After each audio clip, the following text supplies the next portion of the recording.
lo que comentabas, Leandro, y que tuvimos oportunidad de conversarlo también, estos desafíos que observan a futuro, porque decís, este no es el mejor modelo, se está trabajando y por supuesto se ha dado hubo una excelente reacción a la situación extraordinaria que vivimos. Pero bueno, ¿cuáles son esos desafíos que ustedes identificaron? ¿Qué cuestiones son las que hay que revisar o hacia dónde hay que apuntar desde el plan Ceibal? Bueno, fundamentalmente nosotros consideramos que hoy tenemos un terreno ganado, que significa, bueno, en esta instancia de crisis y cuando todos los sistemas fallan, nosotros entendemos que es lo básico, que es sostener el vínculo, sostener el diálogo entre docentes, familias y estudiantes. Eso es una cuestión que ya se transformó en una misión fundamental desde Ceibal. Es decir, en cualquier caso nosotros tenemos que poder proveer todos los sistemas y todas las tecnologías disponibles para que eso, lo más básico, esté disponible por los medios que nosotros podemos proveerlos. Eso fue una buena decisión incluso el 13 de marzo cuando nos enfrentamos a esta crisis. Es decir, un único mensaje, una única estrategia, sostener el vínculo, que no se interrumpa la comunicación, y eso fue lo que disponibilizamos. A partir de ahí, sí, comienzan otros desafíos. Ahí surgió el plan Ceibal en Casa, que nos permitía, digamos, abordar los diferentes desafíos que íbamos viendo que las personas tenían en esta situación de aislamiento, ¿no? Soporte emocional, se desarrollaron guías de apoyo en ese sentido, con organizaciones externas, colaboración con otras organizaciones como OEI, UNESCO y otras tantas, participación en los debates internacionales para poder poner las últimas conclusiones y los últimos avances a disposición de toda la población, y la formación permanente tanto para docentes como para estudiantes, y un actor nuevo para nosotros que son la familia, ¿no? O por lo menos desde un lugar nuevo. No son un actor nuevo, siempre estuvieron ahí para nosotros, pero están desde un lugar nuevo, e incluso las familias han tomado un espacio diferente. Hasta llegar al modelo Ceibal combinado, que es el que tenemos hoy, y que de nuevo es una respuesta al ecosistema de semipresencialidades que ha permitido la buena gestión de la crisis sanitaria del gobierno uruguayo.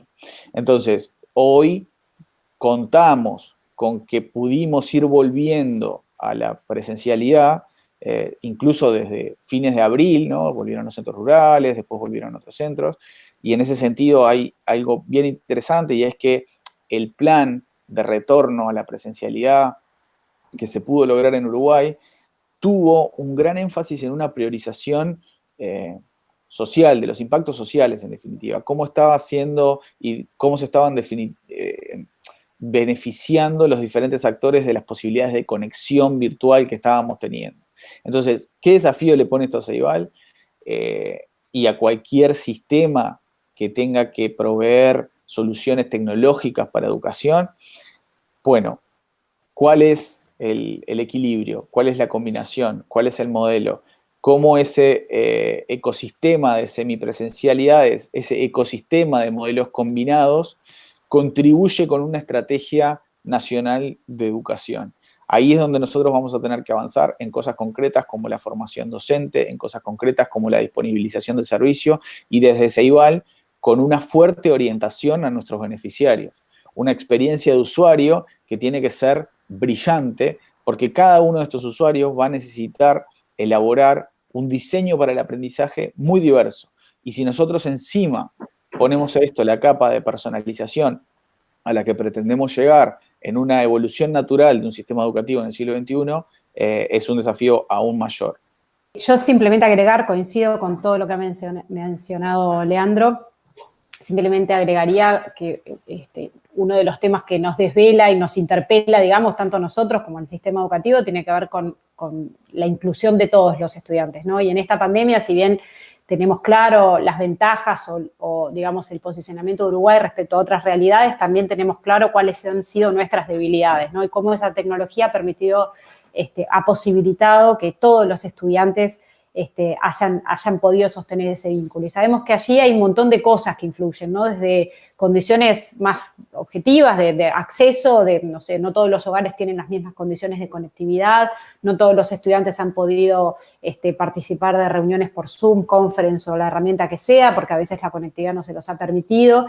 Pero también sabemos que a lo largo de estos años el Plan Ceibal, digamos, con su oferta de programas y sus distintos dispositivos de formación, siempre ha sido de adopción voluntaria, digamos. Y hemos tenido un conjunto de docentes amplio y cada vez mayor a lo largo de los años motivados por usar la tecnología, pero no han sido todos y muchas veces el corte socioeconómico explica bastante esas diferencias. Entonces llegamos a una instancia donde la tecnología era vital para eso y había docentes más preparados que otros y muchas veces esos docentes estaban en contextos más desfavorables, con realidades familiares más débiles o con estudiantes que no tenían un soporte, digamos, que fuera apuntalando ese proceso. Entonces, trabajar toda esa cadena y lograr llegar de una manera más integral y más inclusiva también es un desafío para nosotros y por supuesto que nos lleva a plantearnos de cara al próximo año cómo lograr vencer esas barreras, llegar a todos y estar con capacidad de incluir a todos, ¿no?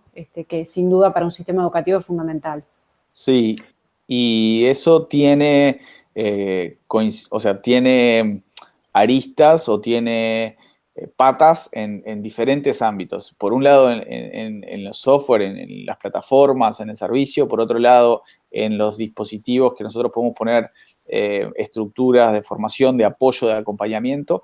Pero también tiene cuestiones de infraestructura, ¿no? Que la infraestructura de conectividad de Ceibal estaba pensada y diagramada en una lógica de centros educativos como polos de conexión, como nodos de conexión. Y lo cierto es que los hogares y los espacios, los ambientes de aprendizaje han cambiado. Esto que tal vez por deformación personal y porque es una de mis áreas de investigación, bueno, ¿cuáles son los ambientes educativos del siglo XXI? ¿Dónde la gente aprende? Esta pandemia los ha puesto, los ha ampliado muchísimo, ¿no? Nos ha hecho visualizar que la conectividad solamente en los centros tal vez no sea suficiente, que la lógica de planes de comunicación, planes de datos de las telefónicas, tiene que tener cierta atención a lo que son modelos de aprendizaje. Que haya tantas experiencias de aprendizaje autorreguladas que sucedan en línea, también implica un desafío adicional. Entonces, cuando miramos hacia adelante, no es únicamente los contenidos y las estructuras de acompañamiento de soporte, sino que las transformaciones para todos los sistemas, no estoy hablando solo de Uruguay acá, van a tener que ser verdaderamente estructurales. Me atrevo a decir también que Uruguay, bueno, el plan Ceibal es un plan nacional, del Estado nacional, y ustedes también tienen su Ministerio de Comunicación, que es el que brinda conectividad.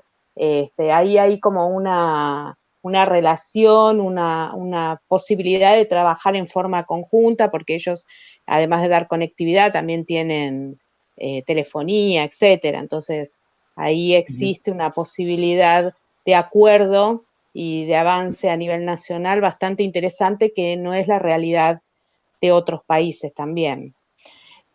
Sí, nosotros, una cosa que sí tenemos que reconocer es que la Telefónica Nacional, Antel, ha estado muy atenta a todas las necesidades que se han ido dando y ha colaborado increíblemente. Desde siempre lo hace y en este contexto también. Pero las telefónicas privadas han procurado realizar medidas espejo también y hay manera de hacer que eso suceda a nivel nacional. Creo que hay una sensibilidad particular y más post pandemia en la que incluso las empresas privadas han entendido cuál es el lugar que tiene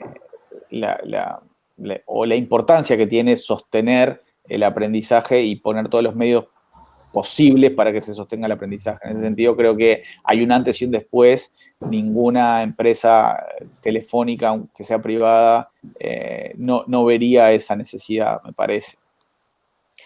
Gracias. Antes de ir finalizando, yo quiero decir algo más respecto a lo que ustedes comentaban del trabajo de la familia, de los actores del sistema educativo, de los propios alumnos.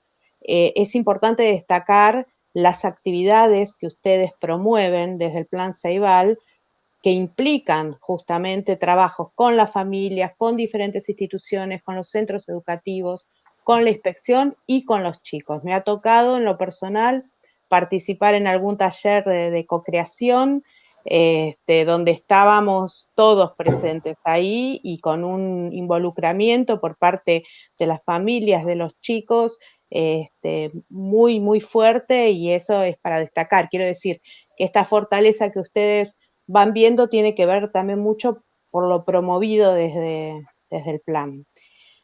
Bueno, como para ir cerrando, está en relación con lo que ya han venido comentando, pero ¿qué perspectivas observan ustedes en la educación a futuro, tanto en Uruguay como en otros países, en lo referente a esta pospandemia? ¿Qué educación nos espera y de cómo se puede trabajar allí? Irene, me interesa saber tu opinión. Bueno, yo creo que, creo que, como decía hoy, tenemos una gran oportunidad.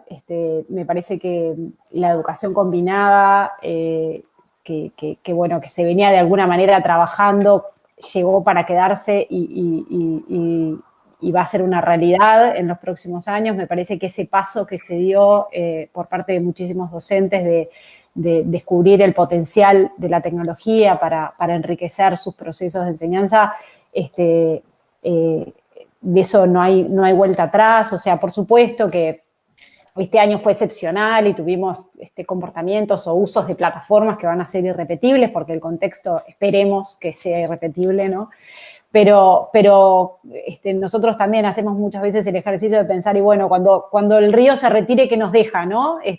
Vamos a volver al nivel donde estábamos, vamos a poder capitalizar toda esa experiencia, vamos a poder salir de esto con aprendizajes que nos permitan posicionarnos mejor de cara al futuro. Y nosotros no solo creemos que sí, sino que además consideramos que tenemos una alta responsabilidad en que eso sea así. O sea, no nos vemos como ajenos, sino que también pensamos que dependiendo de lo que hagamos y de las distintas líneas y programas que promovamos, también va a depender un poco que todo eso se logre aprovechar y no se pierda.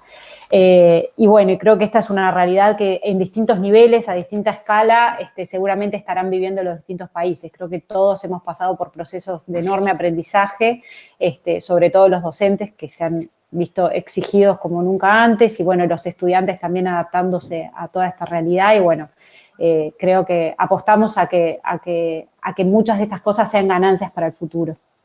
En mi caso particular, veo, y lo hemos conversado, hay una gran amplitud y es compleja la respuesta a esa pregunta, ¿no? Como del futuro del diseño. Creo que hay varios futuros posibles para varios aspectos de la complejidad de lo que es los sistemas educativos, ¿no? Y que cada país está respondiendo de acuerdo también a su contexto. Creo que hay algunas constataciones que va a ser, bueno, ¿qué puedo obtener yo del sistema educativo en esta etapa de mi vida? Ese tipo de preguntas se van a hacer de otra manera. Cada familia además va a tener herramientas y va a tener mucha más noción y mucho más conocimiento de cómo beneficiarse del sistema educativo, porque lo ha vivido, ha necesitado acompañarlo, ha necesitado llevarlo por sus propios medios. Ahí hay una perspectiva de atención a las diferencias que puede haber, a las brechas que aún existen, que va a ser muy importante.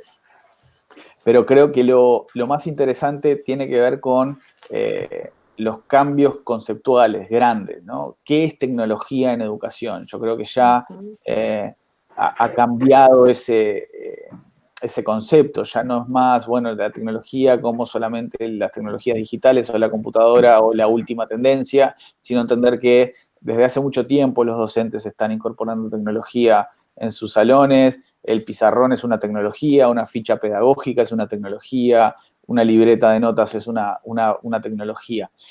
O sea que la discusión no tiene que estar en si los docentes saben o no incorporar las tecnologías, sí lo saben. El tema es que sea lo suficientemente relevante para la tarea, suficientemente relevante para el desafío, la aplicación de esa tecnología para que sea incorporada y a su vez que esa tecnología sea un vehículo más para que estudiantes con una percepción mucho más autorregulada de su aprendizaje puedan beneficiarse de esas estructuras. Entonces, tenemos creo que la oportunidad de generar nuevas estructuras, nuevas combinaciones, nuevas sinergias entre las diferentes tecnologías disponibles, junto con las estructuras de soporte, junto con los profesionales de la educación, para poder generar tantos diseños como sea posible para atender a la diversidad y a la diversidad de necesidades de los estudiantes y a un modelo ya económico mundial, un modelo social, planetario, si se quiere, en el que nos tenemos que reinventar mucho más frecuentemente. Y eso implica unos niveles de agilidad y de flexibilidad a los que no estábamos acostumbrados y para los que nadie nos formó. Es verdad. Bueno, muchísimas gracias, Leandro, Irene. Hemos aprendido mucho, aunque en mi caso particular desde OEI, trabajando con el Plan Ceibal, pero esta conversación ha sido muy interesante y de aprender mucho. Creo que para todos y todas va a ser de la misma manera. Quiero agradecerles por este tiempo que nos han dado. Seguramente volveremos en algún momento para seguir preguntando y conociendo un poco más y en detalle del Plan Ceibal. Y bueno, agradecerles mucho su participación y toda esta conversación que hemos tenido. Así que, gracias. Gracias a ti, un placer. Gracias por la invitación, ha sido un gusto conversar.